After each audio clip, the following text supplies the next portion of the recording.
你是我梦想的化身，亦是我弱点的曲线。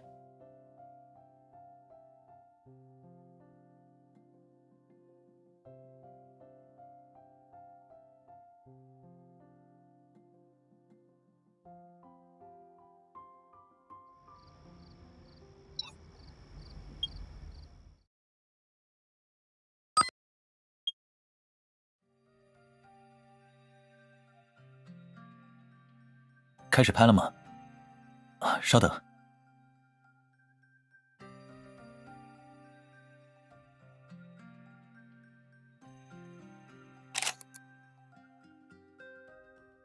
哎，真是麻烦你了，我来看看拍的怎么样。哎呀，这么多年了，左然你好像一点都没变过，和当年一样。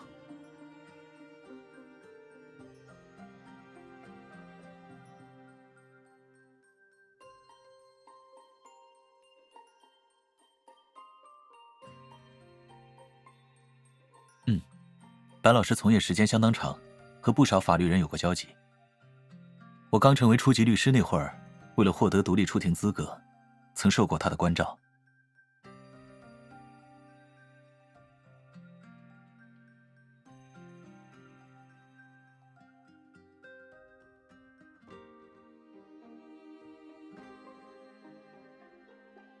白老师要是晚几年退休，说不定你也会在法庭上碰到他。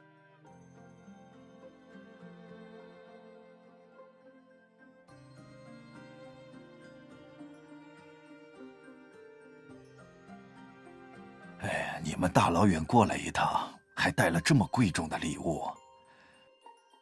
哎，机会难得，不如我也给你们拍一张吧。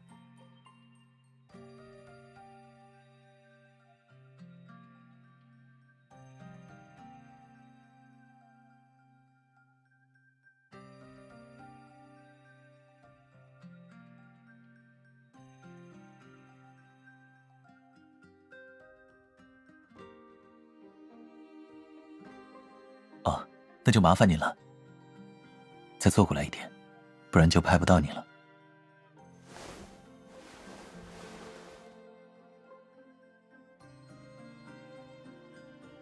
话说回来，你们送的礼物可真不错，包得这么漂亮，下班后还专门开车送过来，哎，真是费心了。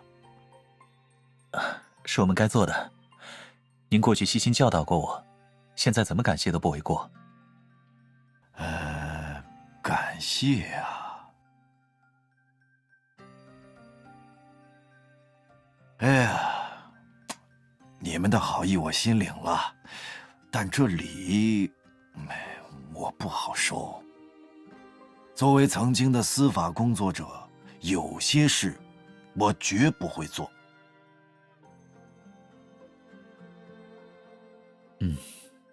我明白您的想法了。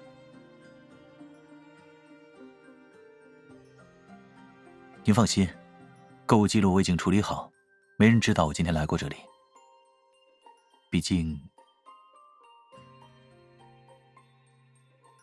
我和这些合影中的人一样，都清楚您定下的规矩。左然，你这是……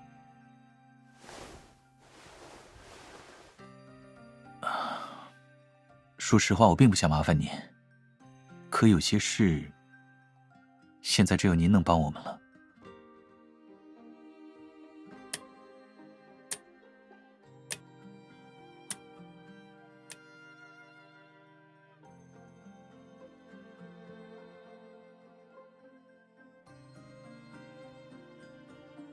哎呀，左然，我还是不太明白，你们想离开特弥斯？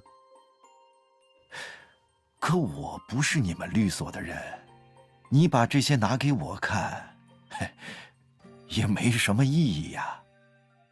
这就是我们今晚来拜访您的原因。你也知道，我和他正在恋爱。不瞒您说，我们已经开始共同生活，随时可以迈入人生的下一个阶段。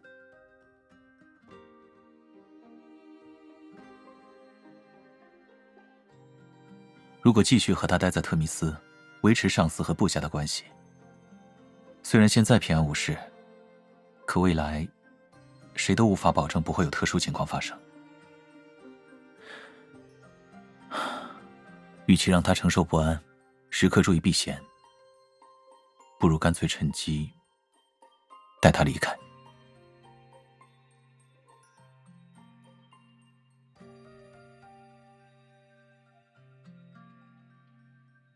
左然，你该不会是打算……我想尽快带他从特弥斯跳出去，经营自己的律所。但你也知道，如果我要退出，必须提交退伙申请给相关部门。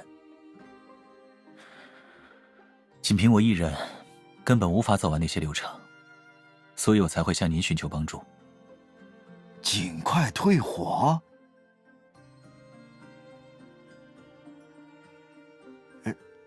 左然，你知道自己在说什么吗？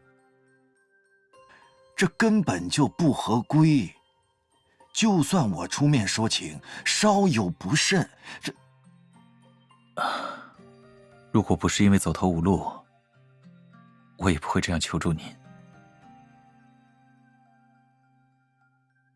特弥斯不会理解我的做法，不可能放我离开。只要他们不同意，我就拿不到申请所需的材料。而您和他们不一样，很清楚我是怎样的一个人。我一直记得，当年您审理我负责的案件时曾说过，只要他维持现在的势头，遵从本心，未来有一天，他会达到前人难以企及的高度。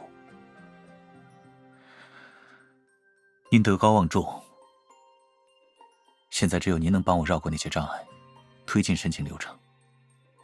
我说过了，这事没有商量余地，你还是……白老师，您就忍心看着被您赋予厚望的人走进死局吗？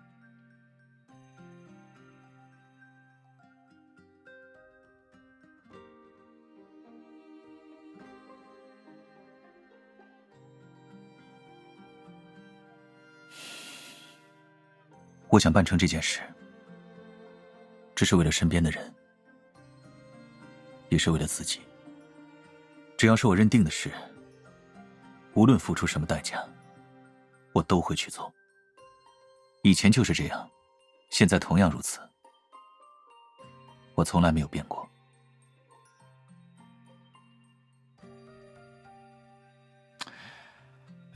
左然，就算你说的是真的，你想独立，既然求人办事，那……我今天带来的这2份文件，目前只有您看过。如果您实在不放心，不妨将它们拿走，作为我放在您这里的保证。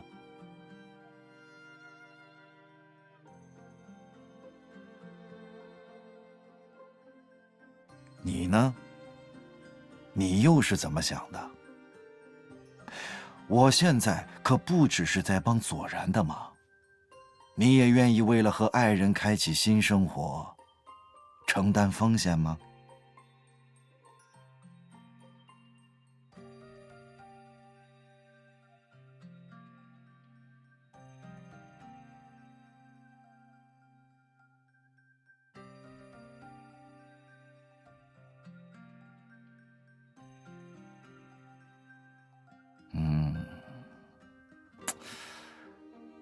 不够。白老师，您的意思是？在我看来啊，这种保证还远远不够。那你们也是法律工作者，肯定明白，人是相当善变的生物，口头上的诚意从来都不可靠。想要我帮忙，你们必须先解决一件小事，事成之后，我才会出手相助。这件事并不麻烦，只是一点法律纠纷，你们中的一个人来处理就行。哎呀，选谁好呢？还是说，有谁想自荐？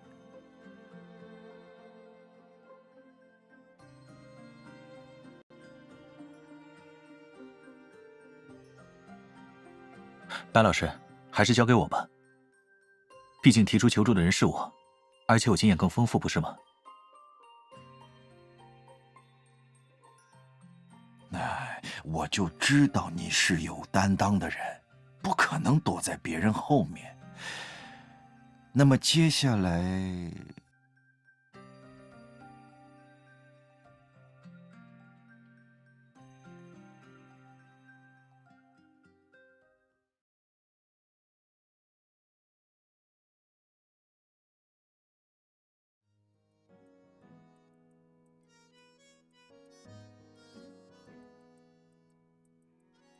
简而言之，我们希望你和左然能协助我们引蛇出洞。我们本次调查的对象是一名已经退休的法官，白景瑜。根据局里的调查结果，我们认为他涉嫌在退休后利用自身影响力参与违法活动。但他非常擅长利用各种人或事钻空子，导致我们一直没有理由正式对他进行批捕。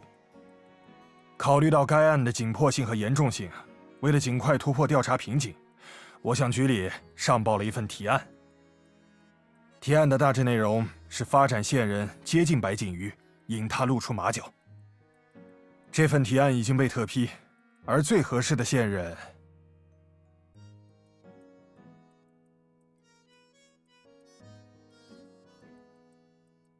我还是初级律师的时候，受过白景瑜一些关照。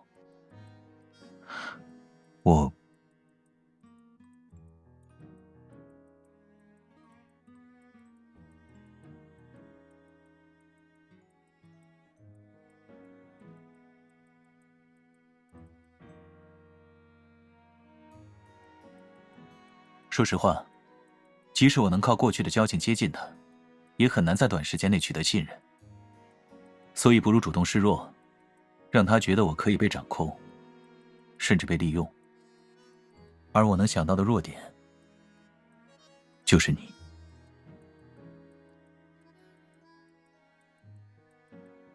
我想告诉白景瑜，近期我要带你尽快从特密斯独立，因此有求于他。他知道我的近况，用这个说辞，也许能蒙混过关。你觉得这个计划怎么样？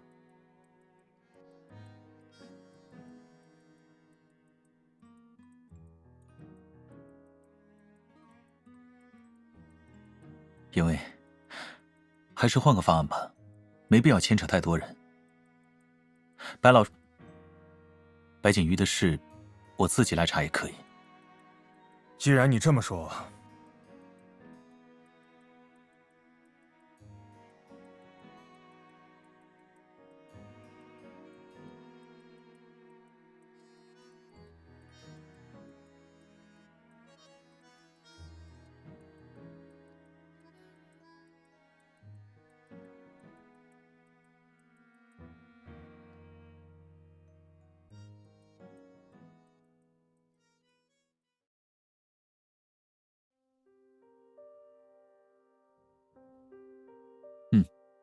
一点额外工作。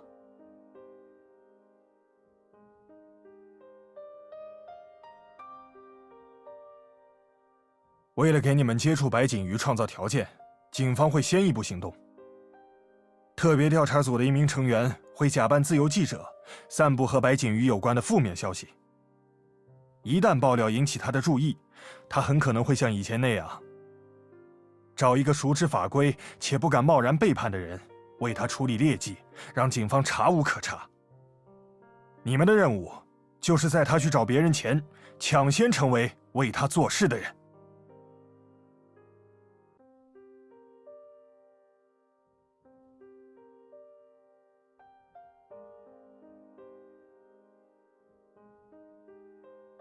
最早也要晚饭后了，你先睡吧，不用特意等我。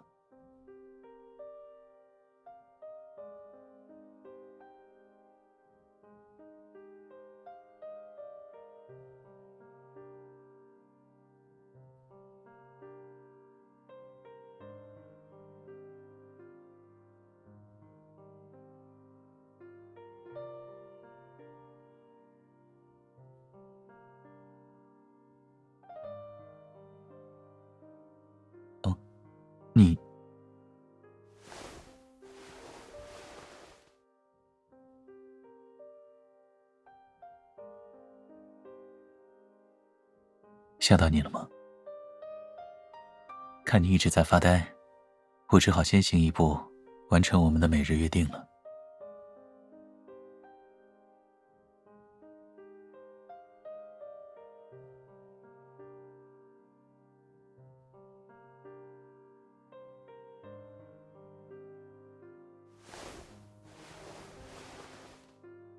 不要为我担心，没有你想的那么严重。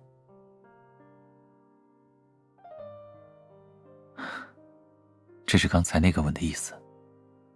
你要是实在不放心，我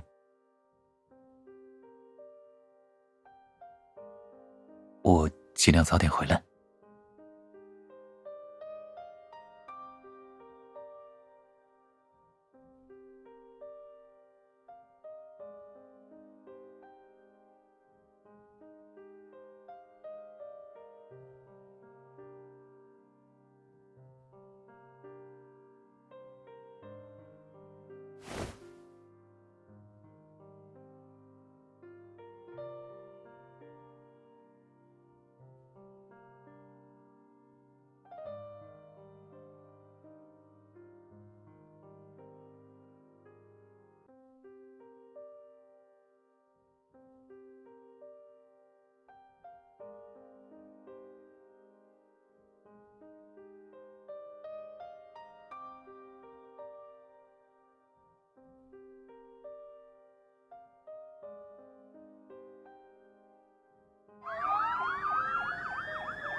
你什么时候醒的？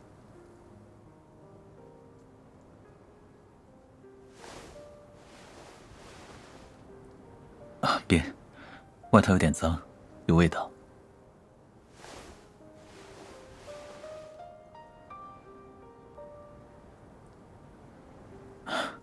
又被你猜到了。今天叫我出去的人，确实是他。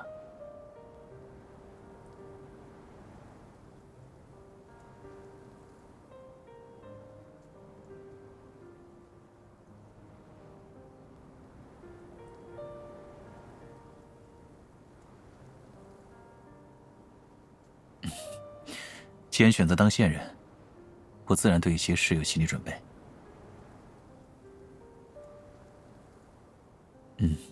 和你想的差不多。白锦瑜害怕那些劣迹被人发现，让我想办法处理。一切都符合警方的判断，这对我们来说是好事，不是吗？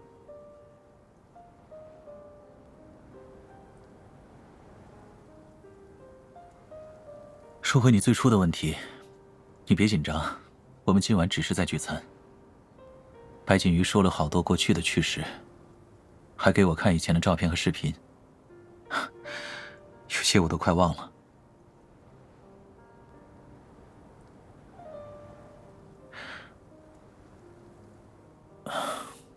算了，如果要细说，恐怕我们今晚都不用睡觉了。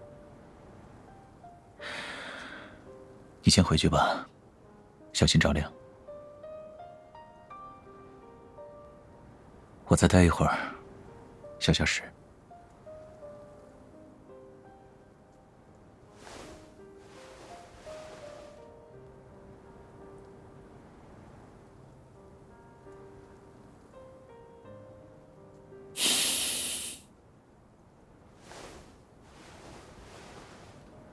怎么会喝酒呢？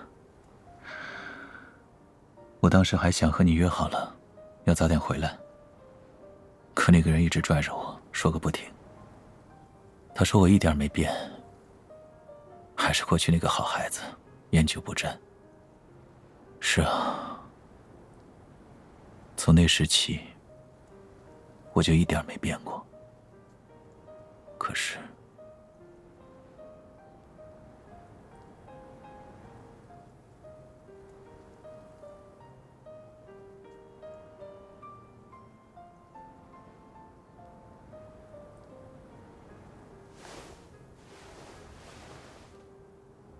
自从你参与调查，我就一直想和你说这件事。在你眼中，我到底是一个什么样的人？你觉得我的过去是由什么组成的？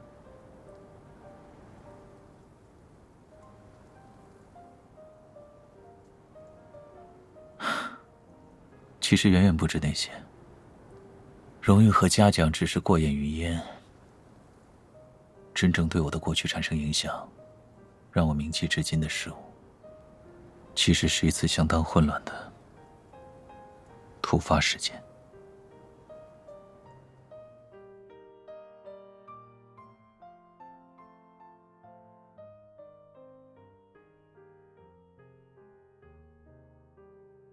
考出初级律师后，我想尽快获得独立出庭资格。曾去问过老师能否跟着他实习，但他当时在国外，一时腾不开身，所以向我推荐了魏明市一家专攻刑事案件的律所。实习期间，我和我的代教律师接过一起委托。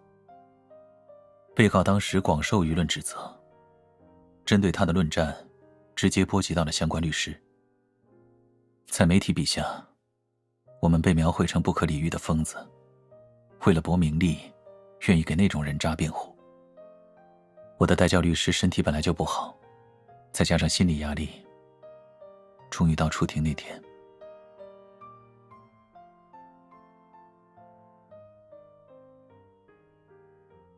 他病倒了。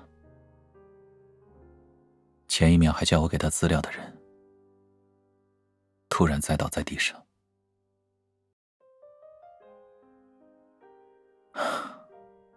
按理说应该就此闭庭，但当时情况特殊，庭审已经没法再延后了。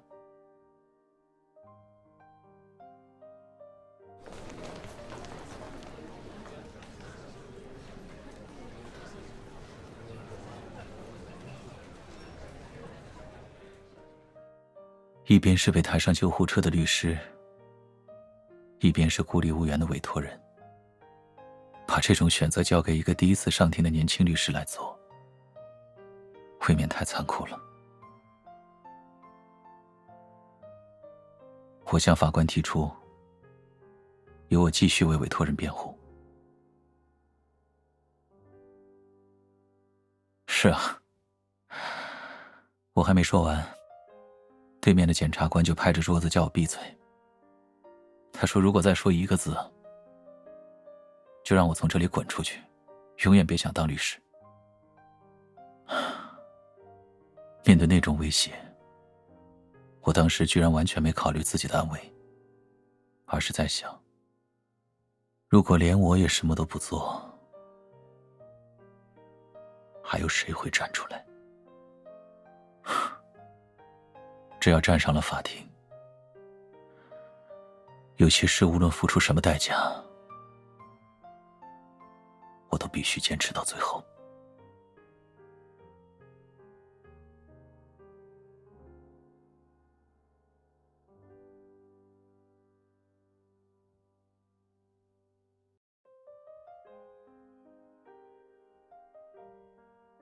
我赢了。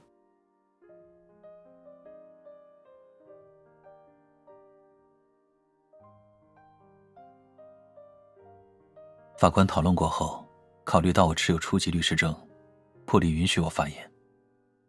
庭审持续了很久，但我最后还是找出了案件中的漏洞，证明了委托人的清白。闭庭后，媒体纷纷蹲守在法院门口，要求采访我和白金宇。当时坐在主法官席上，特批我可以发言的人，就是他。我当时没什么应付记者的经验，基本上都是他在帮我说话。我记得他对记者说：“左然的表现啊，看着他在庭上据理力争，我能从他身上感受到那股不变的坚守。也许有些人会因为利益而改变自己，但司法从业者不会那样。只要他维持现在的势头，遵从本心，未来有一天，他会达到前人难以企及的高度。”那些应付记者的说辞中，有些大概是对我的鼓励。那些话一直留在我心中。这些年，我把他们也当成了我职业信念的一部分。只可惜，对我说出那些话的人，现在居然为了自保，叫我去做那些违法勾当，还表扬我做得不错。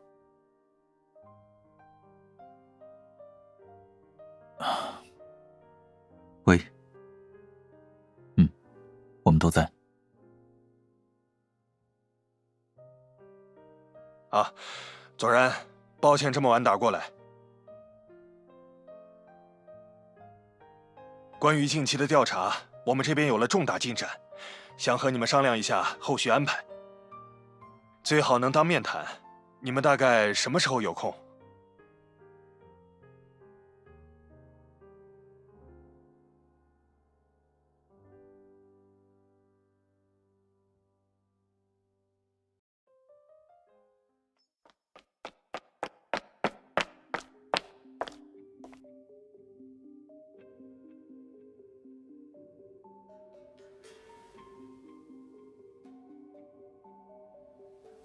记住，一定要按照严威说的路线走。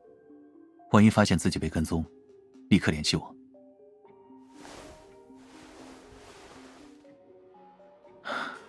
这样应该就好了，别人不至于立刻认出你。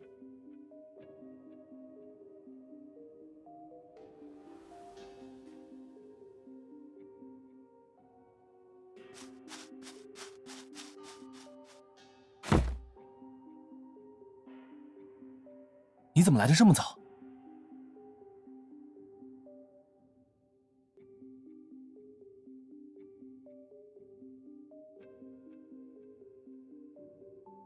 算了，现在还来得及，我送你去地铁站，你快回去。我和严队在来的路上被跟踪了，只能分头行动。我队上的人很难缠，一直来不及联络你们。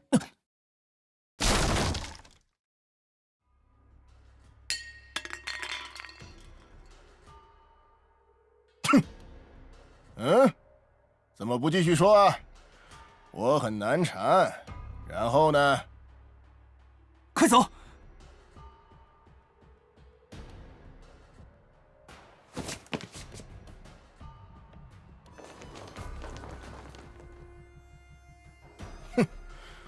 啊，对，跟了你们这么久，忘记自我介绍了。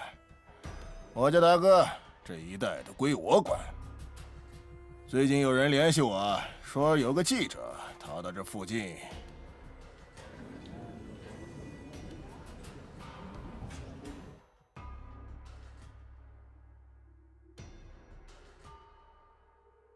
你数3下，然后往后跑，通知。哎，大家都听见没？这记者想舍己救人，单挑咱们呢。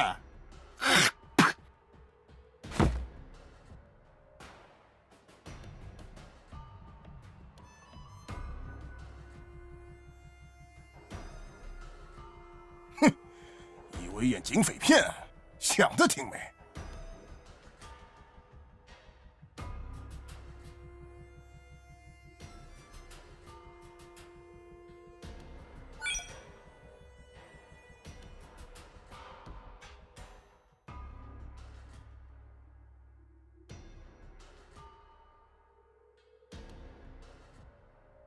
谈判吧。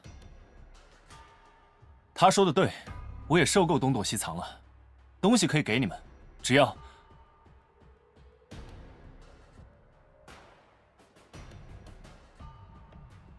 喂，把他们都看好了。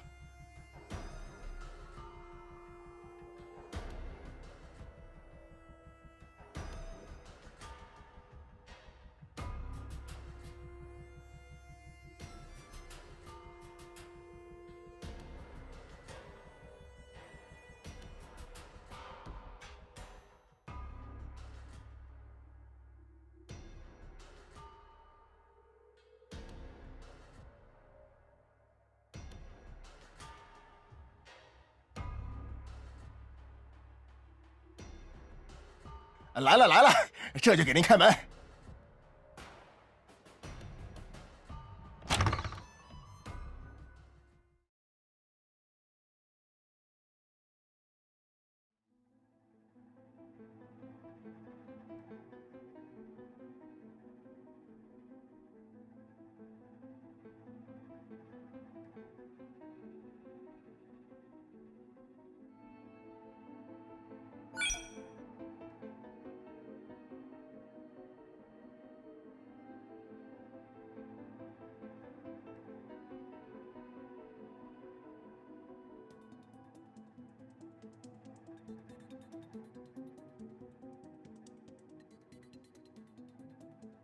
您要的东西基本都在这里了。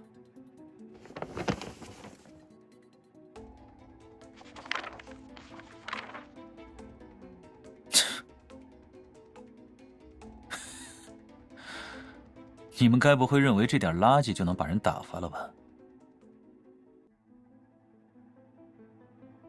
假的。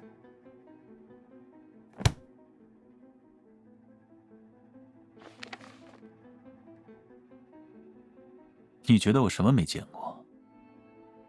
这点小聪明，不过是大家玩剩的招数。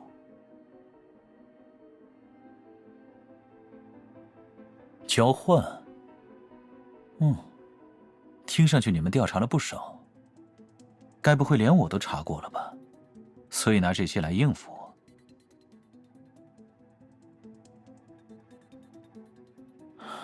现在时间充裕，我们可以聊聊，在你的调查中，我是一个什么样的人？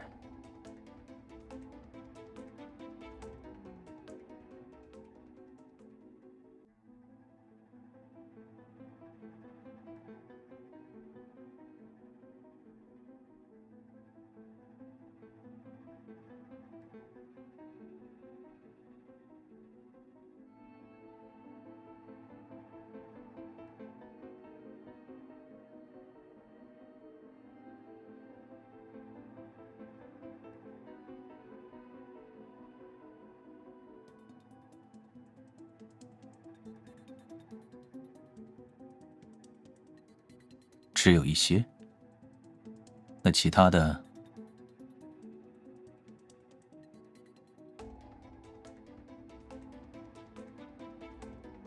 挑出来。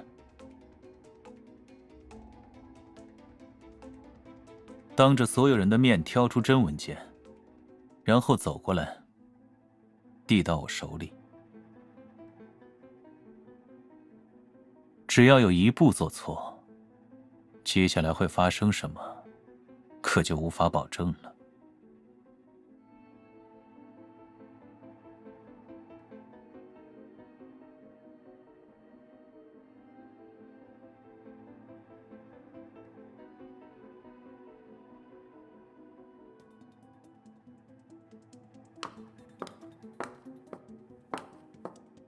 挑好了？没有遗漏？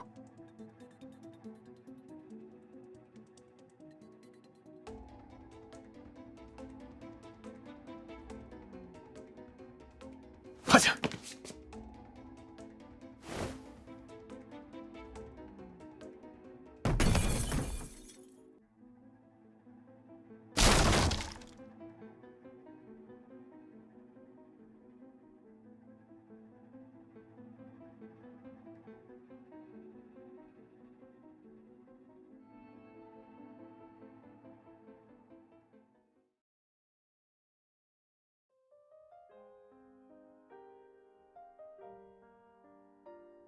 没有擦伤，还好，手也很热。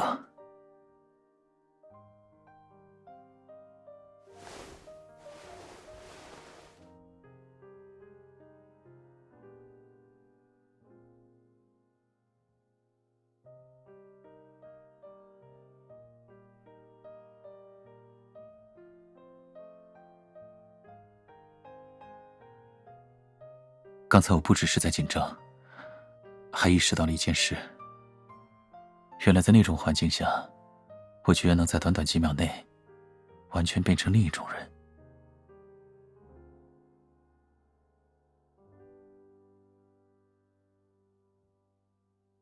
怎么可能不多想？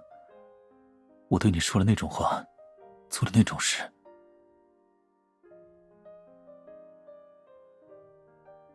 所以，在你眼中，我刚才到底是什么样的？是不是真的像一个堕落的无可救药的人？所以你刚才和我说话时，脸色才那么不好。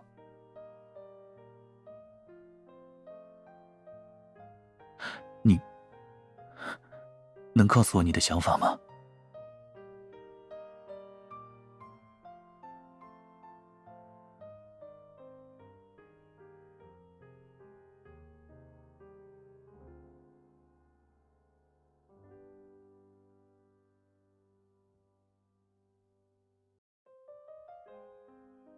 你怎么又是这样？经历过那么多事，你的第一反应还是先担心我。关于这点，你倒是不用太紧张。我已经和严伟讨论过这件事，调查本来就快接近尾声了，他们会尽快收网。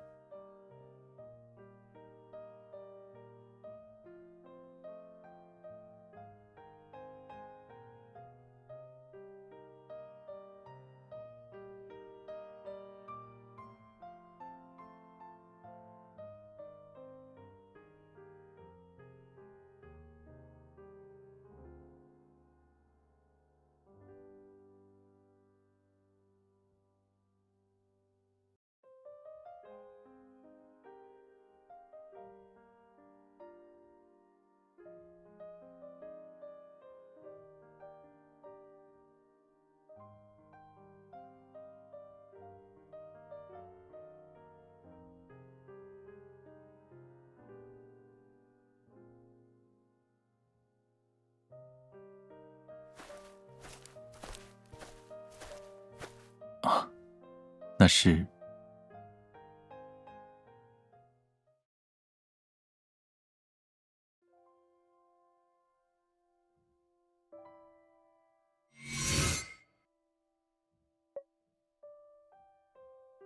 差不多。其实那天发生的事，我已经记不清了。听母亲说，她来参加校园开放日，一进教室就看到我跑过来，一定要给她看。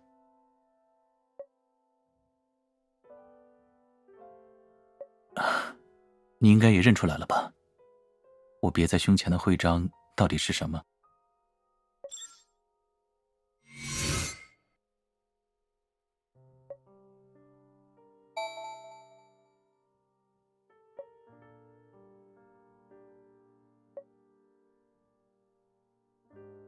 那时候还不明白徽章的意义，只是在父亲书房看到它，觉得它比任何玩具都吸引人，所以就问幼儿园老师要了材料，自己做了一个。但这徽章的样子实在是有些奇形怪状。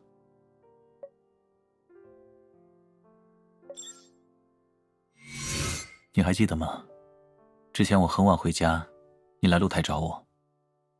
那阵子我经常把这张照片从相框里抽出来看，那晚也不例外。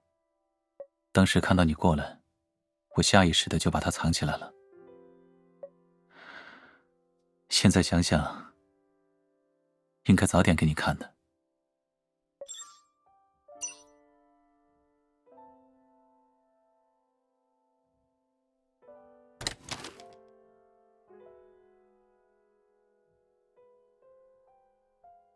我猜你说的是这个。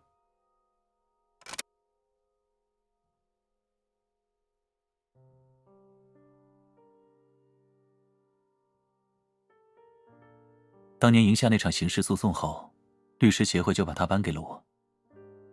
现在想来，物是人非。当年祝贺我得奖，声称和我一样绝不改变初心的一些人，原来早已受到蛊惑，抛弃了本应该坚守的美德。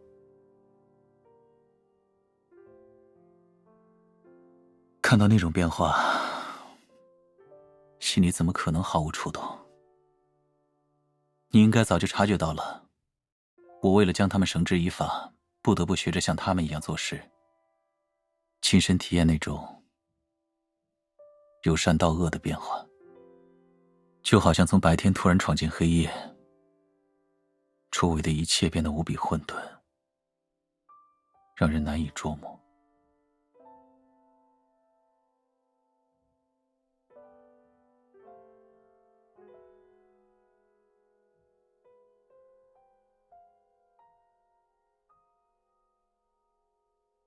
还是晚点再聊吧。快到时间了，我还要出门一趟。因为搜查白锦瑜家时，发现了我们之前写的假辞呈，我去取一下。哦，你要等我一起吃晚饭吗？还是回自己家？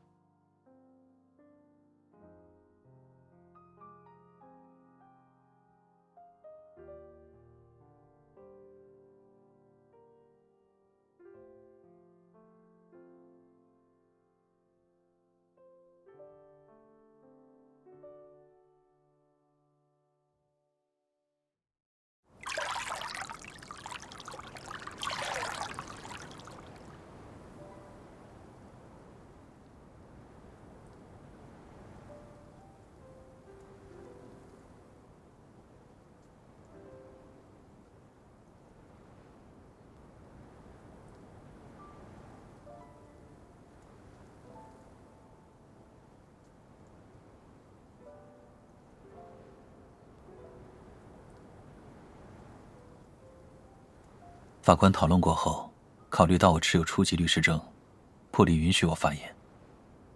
庭审持续了很久，但我最后还是找出了案件中的漏洞，证明了委托人的清白。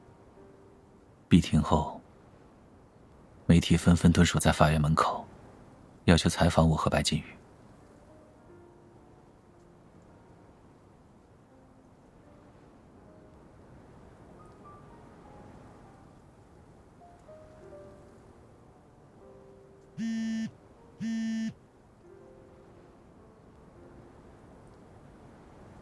律师小姐，请问你现在有空吗？其实也没什么大事，白锦瑜案不是结束了吗？我在整理相关文件。之前调查他，我意外找到了一些和左律师有关的东西。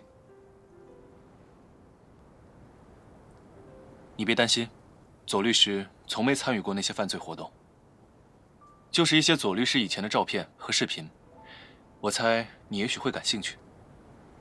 而且我和严队打过招呼了，他说可以发给你。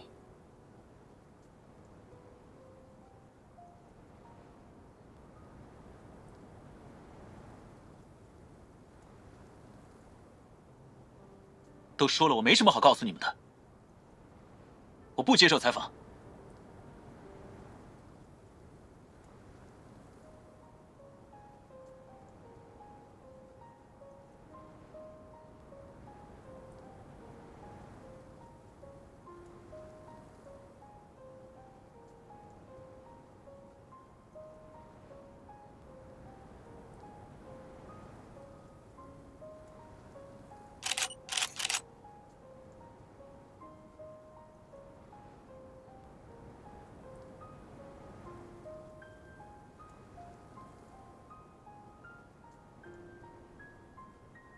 左然先生，听说您胜诉了，对吗？是这样没错，请让开一下。我们还有很多问题想问您。您对您一战成名怎么看？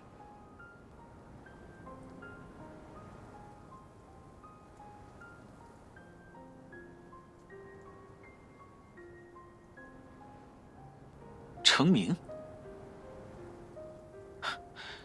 被你们诽谤造谣，胜诉后又被这样骚扰，你管这叫一战成名？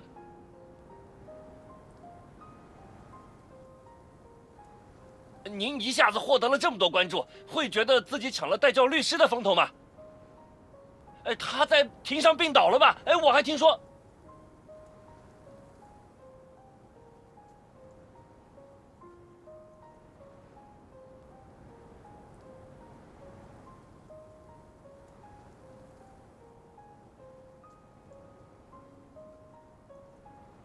左然，你怎么在这儿？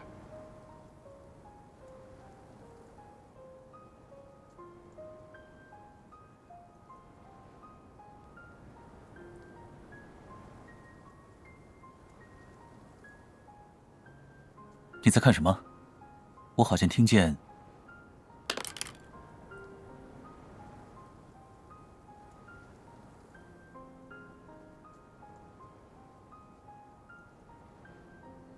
你为什么会有那个？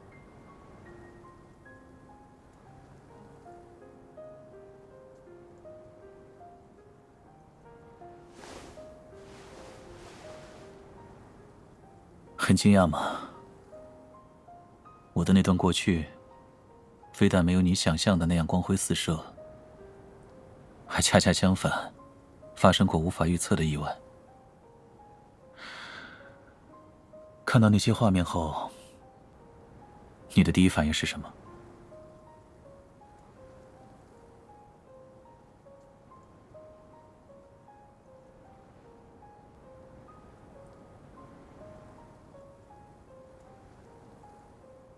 让人意想不到的变化接连发生。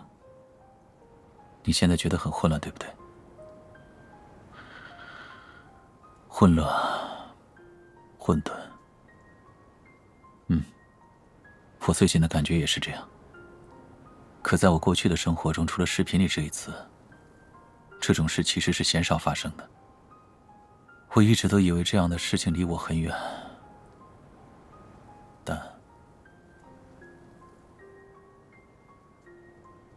但自从老师失踪之后，我们经历了那么多事，好像一切都开始有变化了。虽然我见过那么多委托人，理应习惯了人的善变，可偶尔，特别是这次逐渐深入白锦瑜的时候，我还是会忍不住有些害怕。我知道这么说你可能会觉得我有点奇怪，甚至变得不太像我了。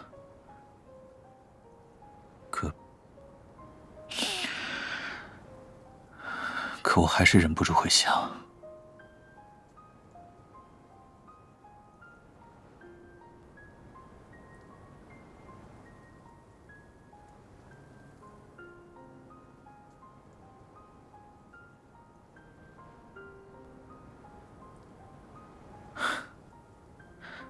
接下来你要反驳我是吗？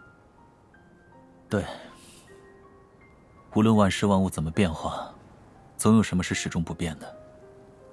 我当然懂这个道理，只是那些不变的人和事，会一直留在我身边吗？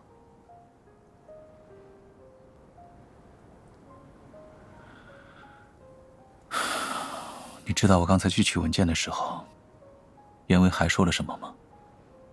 他告诉我白锦瑜被捕后拒绝认罪，还胡言乱语。在大多数人看来，那大概是疯话。可我很清楚，那不是。他说，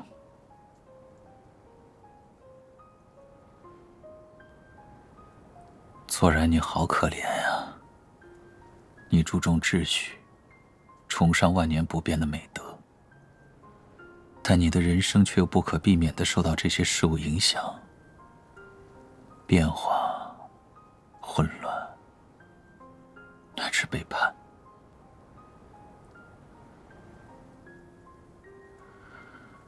如果放在以前，我绝对不可能理会，但现在不知为什么，我越来越担心。这次是白锦瑜，下一次又会轮到谁呢？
原来在我不注意的时候，你已经把我观察得这么透彻。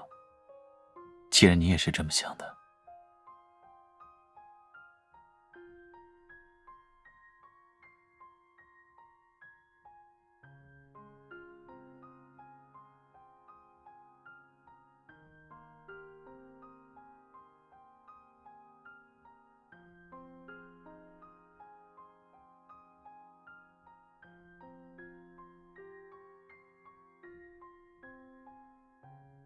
可你也说了变化注定会出现，而我最担心的是，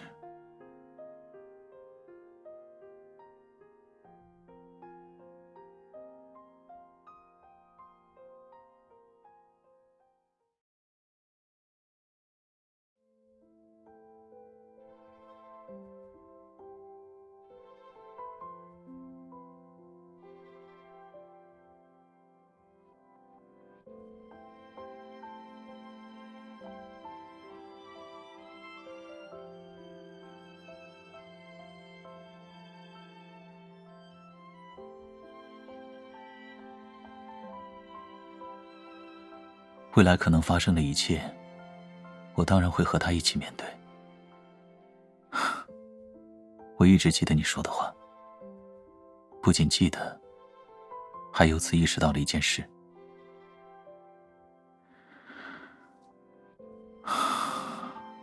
我大概这辈子都离不开眼前这个人了。你是我梦想的化身，亦是我弱点的局限。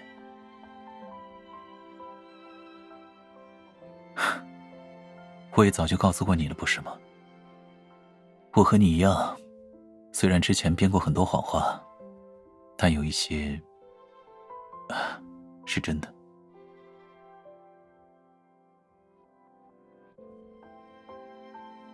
而我能想到的弱点，就是你。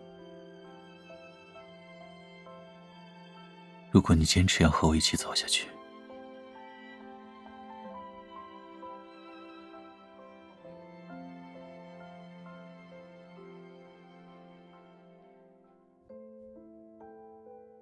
会很辛苦的。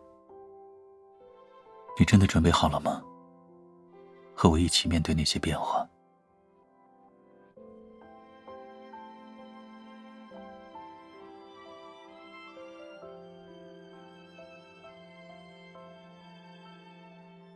等一下，你要干什么？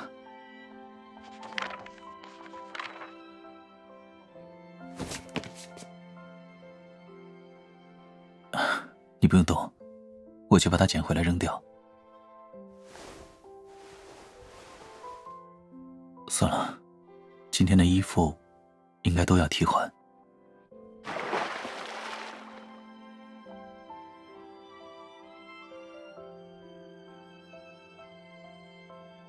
啊，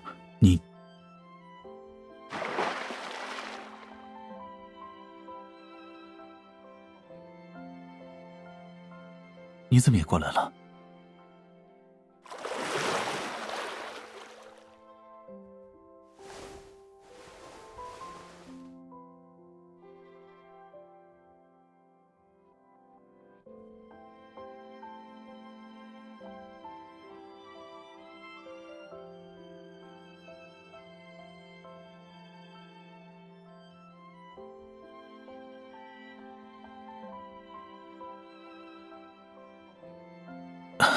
先别闹，放开我一点。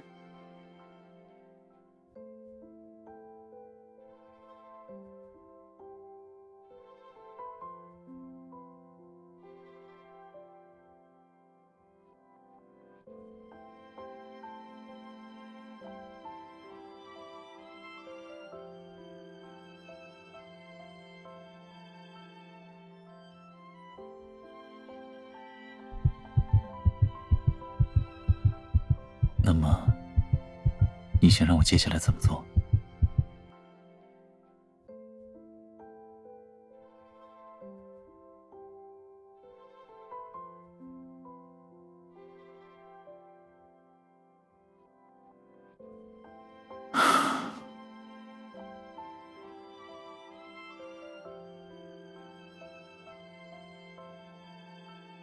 是啊，从此以后我们会怎么样呢？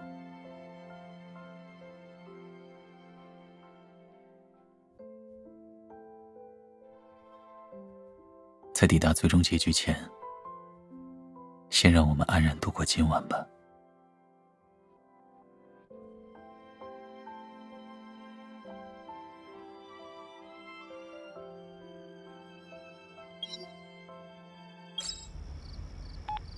是我，在忙吗？我这边稍微遇到一点问题，想问问你有没有头绪。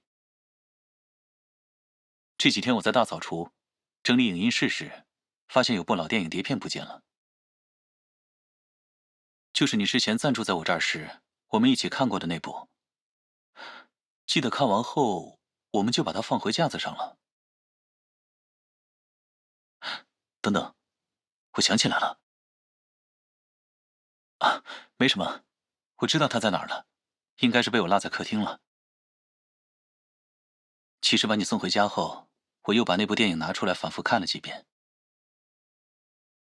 电影播放时，我们一起在影音室度过的那些夜晚，好像活了过来，让我觉得你好像还在这个房间里，窝在我身边，裹住毯子，悄悄打哈欠。这种想象，你会觉得很孩子气吗？是啊。我看过一篇分析，说想象是内心渴望的投射。自从你搬走后，我确实一直很想你。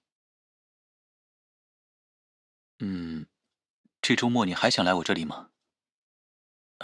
之前忙着调查，我们一直没有好好放松过。看电影、游泳，或者什么都不做，只是趴在露台上吹吹风。说来奇妙，一想到是和你在一起做各种事，好像连发呆都变得让人期待了。